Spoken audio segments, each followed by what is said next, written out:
Bonjour Antoine, je suis très heureuse que tu aies accepté de nous recevoir pour répondre à quelques questions. Parce que pour nous, tu représentes le lyonisme, autant par ton investissement que par ta sagesse.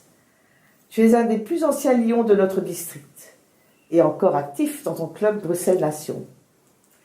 Tu as été l'un des premiers gouverneurs du district 112C, le premier étant Christian Leclé. On y va? Oui. Merci d'abord. Bonjour, Coupa. Bonjour Antoine. Première question, pourquoi et comment suis-je devenu Lyon? Vas-y.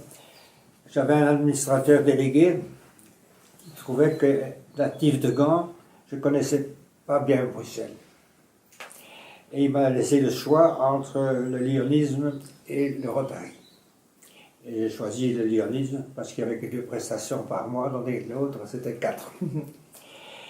Et quelle était ma première impression? C'était de côtoyer des Bruxellois d'âge différents et de métiers différents.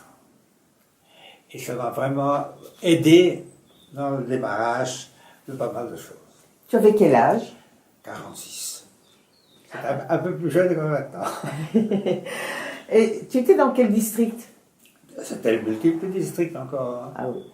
Il n'y en avait qu'un seul pour toute la Belgique.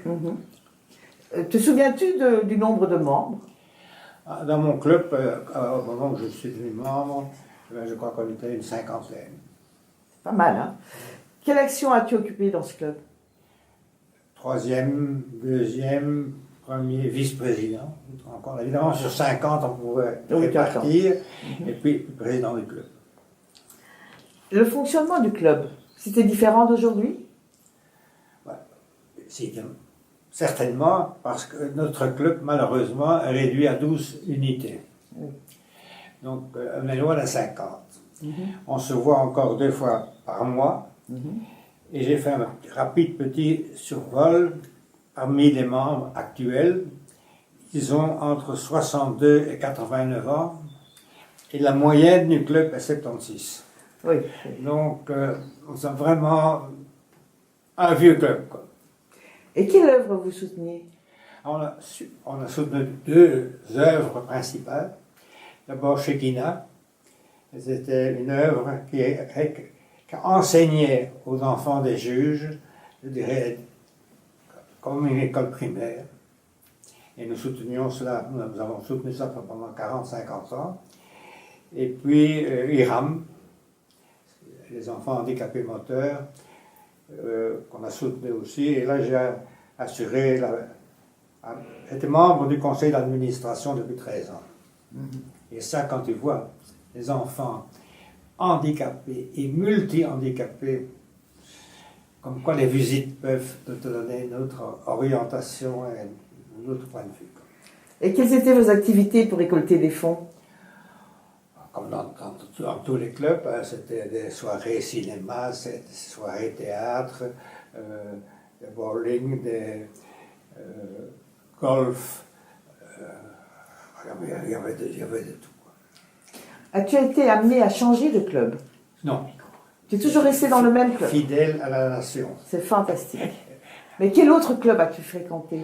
Mais comme j'étais avec Christian Leclé, qui venait d'être nommé gouverneur du C, c'était le moment de la séparation en A, B, C, D, il m'a demandé d'accompagner avant mon année de gouvernement. Donc j'ai visité tous les clubs de la zone C, district C, 2 fois. Tu as beaucoup voyagé dans ta vie. As-tu fréquenté des clubs à l'extérieur de la Belgique? Effectivement, j'ai beaucoup voyagé, j'ai fréquenté des clubs de mémoire en France, aux États-Unis, aux Philippines, au Brésil, en Italie et en Autriche. Tu as presque fait le tour du monde. Et quelque chose de particulier, aux Philippines, la Belgique a construit la première ligne de métro, tous les ministres philippins étaient Lions. Ça, c'est fantastique. Et comme je les ai rencontrés lors de réception, ils voyaient mon insigne Lions, ils me disaient « Ah, mardi prochain, on dîne ensemble ». Donc là, c'était vraiment, et ça a apporté ses chances pour la Belgique, on a eu le contrat. C'est génial. As-tu des souvenirs marquants? Sur une vie, tout autant d'années certainement, je vais te citer quelques souvenirs merveilleux. Le semi-marathon, Ah oui. qui avait encore été organisé par Christian Leclerc quand c'était encore un district réuni. Et j'étais chef de protocole à ce moment-là de Maurice van der Straten. Et le jour du semi-marathon, on a fait 500 km en Belgique pour aller visiter tous les bassins de natation. On avait aussi bien en Flandre qu'en Wallonie, qu'en Pine, etc. Donc c'était un excellent souvenir. Un deuxième souvenir, c'est de la visite d'un président international pour montrer comment les choses sont gérées par Obroek. C'était John Coffey. Il était aux Pays-Bas, à Nijmegen, et il venait en Belgique. Et il avait retenu un avion de Schiphol sur Bruxelles, parce qu'il se déplaçait en avion. Alors je lui ai fait j'ai fait comprendre que s'il venait par la route, il aurait un peu vu quand même le pays des Pays-Bas et le nôtre que uniquement d'avion. Et le surlendemain, il devait aller au Luxembourg. Même chose, il prenait l'avion. Alors, je me suis arrangé pour qu'il prenne une voiture pour aller voir quand même Bastogne et le Marlasson, dont il n'avait jamais entendu parler. C'est génial. Et alors, le troisième merveilleux souvenir, chose unique, lorsque Hiram a fêté son 50e anniversaire, on voulait le faire avec un certain lustre. Et quelque chose qui ne s'était jamais pratiqué avant, je suis parvenu à intégrer dans l'opération le Rotary, le Kiwanis, les Sœurs Europe, tous les clubs services. La table ronde. La table ronde. Et on est parvenu, on a travaillé 3 ans pour faire réussir l'opération. On avait El Bacha, ancien lauréat du concours Reine-Elisabeth, qui est venu jouer au piano. Et on a vendu 1300 et des places, parce que pour la grande salle du conservatoire des Beaux-Arts, il fallait avoir quand même un minimum, et ça a laissé 3 200 000 francs de bénéfices.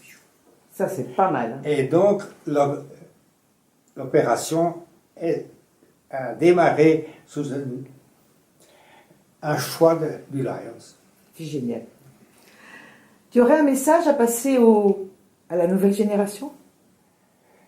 Oui. Un message général. D'avoir une meilleure fraternité entre les dirigeants et les exécutants. Ce sont tous les deux des êtres humains et cette amitié qui devrait exister dans le bon sens du terme n'existe pas. Merci Antoine, c'était parfait. Avec plaisir. Merci.